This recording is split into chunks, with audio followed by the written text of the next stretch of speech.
یقیناً اطہر کاظمی سے غالباً ہمارا ہمارا رابطہ جو ہے وہ منقطع ہوا ہے، ان سے رابطہ بحال کرنے کی کوشش کریں گے، اور یہ جو 9 ارکان پارلیمنٹ ہیں جن کو جی نااہل قرار دیا گیا ہے، اور اب دیکھنا یہ ہے کہ پی ٹی آئی اس پر کیا رد عمل دیتی ہے۔ آپشن تو یہی ہے کہ وہ اپیل دائر کرے اور ہائی کورٹ میں جائیں، اور الیکشن کمیشن جو ہے اس وقت ان لوگوں کو نااہل کر چکا ہے، یہ ڈیسیجن سامنے آیا ہے، اور پی ٹی آئی والوں کے لیے جی ہے مزید سختی بڑھتی چلی جا رہی ہے۔ دوسری طرف ہم دیکھ رہے تھے کہ پی ٹی آئی جی تحریک چلانا چاہ رہی تھی اور اپنی پلاننگ کر رہی تھی، اپنی بقا کے لیے جنگ لڑ رہی تھی، ایک طرح سے تحریک چلانا چاہ رہی تھی، لیکن نااہلی کی تلوار جو ہے وہ چل نااہلی گئی کی ہے، تلوار اب ان کے سر پر آ چکی ہے۔ اطہر صاحب ہمارے ساتھ موجود ہیں۔ جی اطہر کاظمی صاحب، یہ بتائیے گا پاکستان کے پولیٹیکل پروسیس پہ اس کا کیا امپیکٹ دیکھ رہے ہیں، اور اب پاکستان تحریک انصاف کے پاس کیا لیگل آپشنز موجود ہیں؟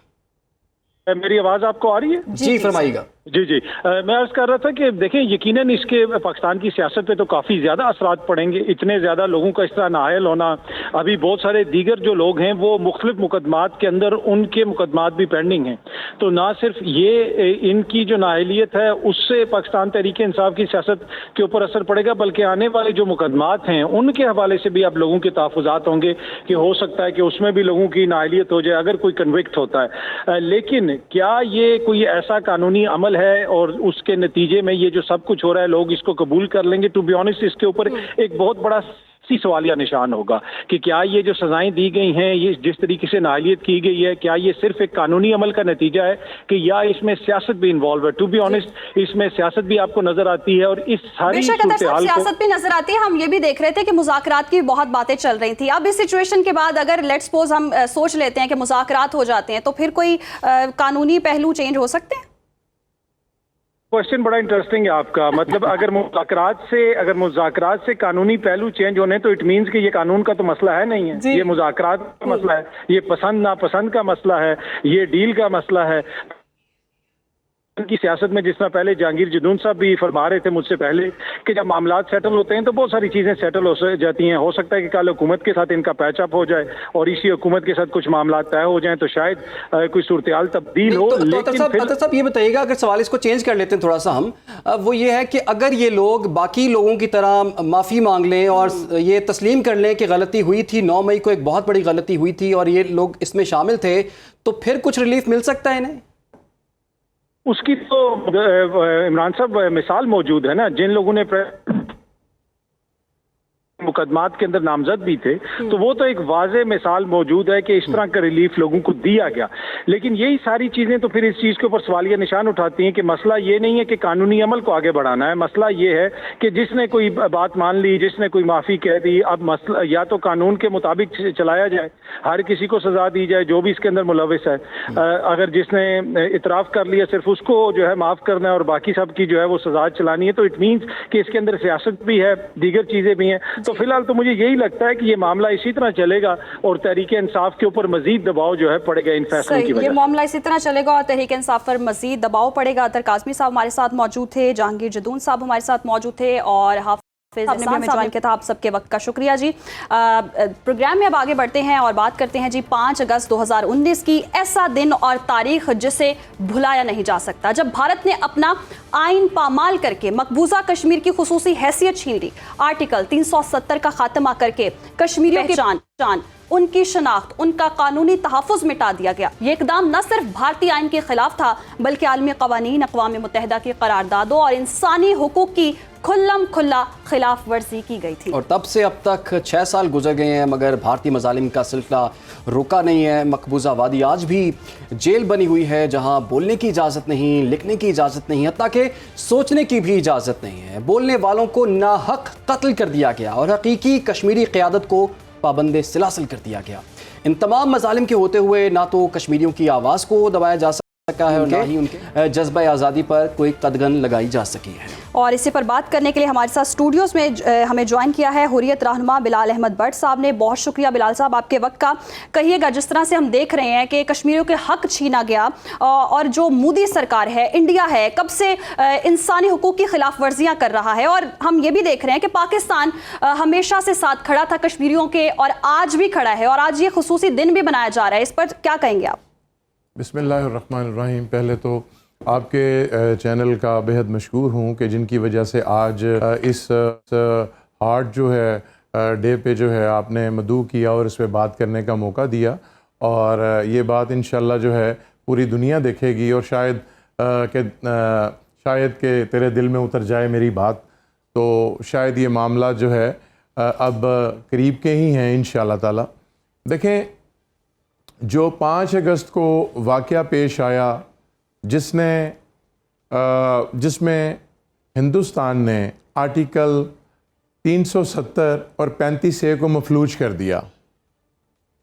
یہ 370 اور 35A کیا تھا؟ یہ ہمیں آزاد ریاست دیتا تھا، یہ ہمیں اپنا قانون دیتا تھا، یہ ہمیں اپنا آئین دیتا تھا، یہ ہمیں اپنا جھنڈا دیتا تھا۔ تو میں یہ سمجھتا ہوں کہ کسی سے اس کی حیثیت چھین لینا، یہ اس سے بڑی کوئی ناانصافی نہیں ہو سکتی۔ اب آپ یہ دیکھیں کہ 77 سال سے یہ جبر و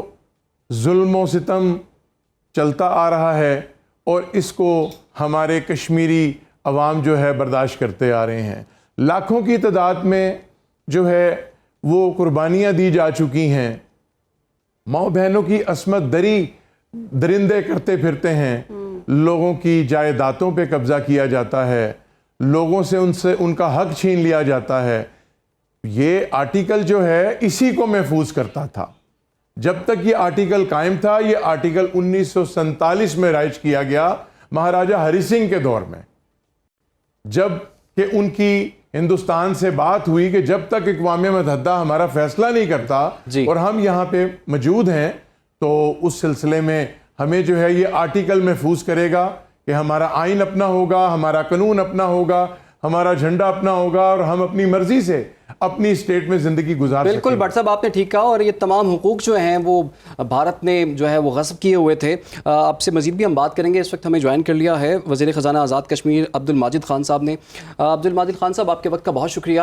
عبد الماجد خان صاحب، ہم نے دیکھ لیا کہ سال سے مقبوضہ کشمیر میں ظلم کی انتہا کی جا رہی ہے، لاکھوں لوگوں کو شہید کر دیا گیا ہے، بہت سی خواتین بیوہ ہو گئی ہیں، بچوں کو قتل کیا جا رہا ہے، اور اب ہم دیکھ رہے ہیں کہ مختلف حقوق بھی ان سے چھین لیے گئے ہیں۔ یہ سب کچھ کرنے کے باوجود بھی بھارت کو 1% بھی وہاں پر کامیابی نہیں ملی۔ آپ کیا سمجھتے ہیں کہ مسئلہ کشمیر جس طرح سے اس وقت پوری دنیا میں اس متعلق بات بھی ہو رہی ہے، اور پاکستان بھی اس حوالے سے گفتگو کر رہا ہے، اور بہت سی قراردادیں بھی موجود ہیں، عالمی برادری کی اس تمام تر صورتحال میں کیا ذمہ داری بنتی ہے؟ بسم اللہ الرحمن الرحیم۔ سب سے پہلے آپ کا شکریہ، کیونکہ آج 5 اگست 2025 ہے، اور 5 اگست 2019 کو ہندوستان نے 370 اور 35A کو ریووک کیا، اور اس نے کوشش کی کہ وہاں کی ڈیموگرافی کو وہ چینج کر سکے، اور وہاں پر ہندو پاپولیشن کو آباد کر سکے، اور جو مسلم ڈومیننس ہے اس کو مائنورٹی میں کنورٹ کر سکے۔ آپ کو یاد ہوگا کہ اس سلسلے میں کئی لیجسلیشنز کی گئی، کئی قوانین کی گئے، اسمبلی کی سیٹوں میں تبدیلی کی گئی، اور وہاں پر انہوں نے پوری کوشش کی کہ ریاست کے لوگوں کو مجبور کیا جائے۔ لیکن میں سمجھتا ہوں کہ آزاد کشمیر اور مقبوضہ کشمیر کے لوگوں کو سلام عقیدت ہے، جنہوں نے ہندوستان کی ہر آفر کو ٹھکرا دیا، اور اپنے حق خود ارادیت کے لیے آج بھی وہ ڈٹے ہوئے کھڑے ہیں۔ اس کی بین مثال اگر آپ دیکھیں تو ہندوستان جو ہے وہ کوئی بھی موقع ہاتھ سے نہیں جانے دیتا۔ ابھی ریسنٹلی حال ہی میں پہلگام واقعے کے بعد جس طرح کا فالس فلیگ آپریشن انہوں نے کیا، اور میں سمجھتا ہوں کہ ہماری جس طرح بہادر افواج نے ان کو رسپونڈ کیا، اس کی بھی تاریخ میں مثال نہیں ملتی۔ ہندوستان سے کوئی خیر کی توقع نہیں ہے۔ اس نے نہ صرف ہیومن رائٹس کی وائلیشن کی ہے، اس نے مسنگ یوتھ کے لاتعداد کیسز ہیں، ان ماس گریوز کے کیسز ہیں، آپ کی ہاف ویڈوز کے کیسز ہیں، اور اس طرح کی آپ دیکھیے کہ انہوں نے وہاں کے آرکائیوز بٹا دیے۔ لیکن یہ جدوجہد تکمیل پاکستان تک جاری رہے گی، اور انشاءاللہ الرحمن کشمیری اپنا حق خود ارادیت حاصل کر کے دم لیں گے۔ صحیح۔ بلال احمد صاحب، آپ کی جانب آؤں گی۔ جیسے کہ ہم دیکھ بھی رہے ہیں، بھارت کا بہت پرانا وتیرہ ہے، سازشیں کرتا ہے، سارے ڈرامے کرتا ہے، اور پھر فیل بھی ہوتا ہے، اور جس طرح سے پہلگام ہم نے دیکھا، یہ ڈرامہ کیا اور پھر پاکستان کو فتح نصیب ہوئی۔ اس کے بعد ہم دیکھ رہے ہیں کہ مسئلہ کشمیر جو ہے ہر سطح پر اجاگر ہو رہا ہے، اور مسئلہ کشمیر پر بات ہو رہی ہے۔ ڈونلڈ ٹرمپ نے بھی کہہ دیا ہے وہ ثالثی کا کردار ادا کرنے کے لیے تیار ہیں۔ ان سارے معاملات کے بعد آپ کو مسئلہ کشمیر حل ہوتا نظر آ رہا ہے؟ دیکھیں، آپ نے بھی ڈونلڈ ٹرمپ کی بات کی، تو آپ کو یاد ہونا چاہیے کہ 2019 میں ہی جو ہے عمران خان کی گورنمنٹ آئی، اور عمران خان کی گورنمنٹ میں جو ہے وہ اپنا ان کے ساتھ ایک ثالثی کی آفر کی گئی۔ تو میں یہ سمجھتا ہوں کہ وہ ثالثی جو ہے وہ تو اس ثالثی کی وجہ سے جو ہے 12 دن اس ثالثی کی آپس میں گپ شپ کے بعد جو ہے اس کے ٹھیک 12 دن بعد کشمیر پہ قبضہ کر لیا جاتا ہے، تو مجھے تو یہ اس میں سازش کی جو ہے وہ باقاعدہ سمیل آتی ہے کہ اس پہ باقاعدہ سازش کر کے یہ کام کیا گیا، اور ایسی ثالثی نہیں چاہیے جس سے ہمارے حقوق چھین لیے جائیں، ہماری آزادی چھین لی جائے، اور ہمیں جو ہے اپنے گھروں میں جو ہے وہ جیل خانے ہمارے ڈکلیئر کر دیے جائیں۔ تو یہ ظلم جو ہے میں نہیں مانتا اس ایسی ثالثی کو جو کہ کشمیریوں کے حق جو ہے ان کو غصب کر جائے۔ ٹھیک ہے جی، بہت بہت شکریہ آپ کا۔ بلال احمد بھٹ صاحب ہمارے ساتھ موجود تھے، عبد الماجد خان صاحب آپ نے بھی ہمیں وقت دیا، آپ دونوں کا بہت بہت شکریہ۔ درست ہے جی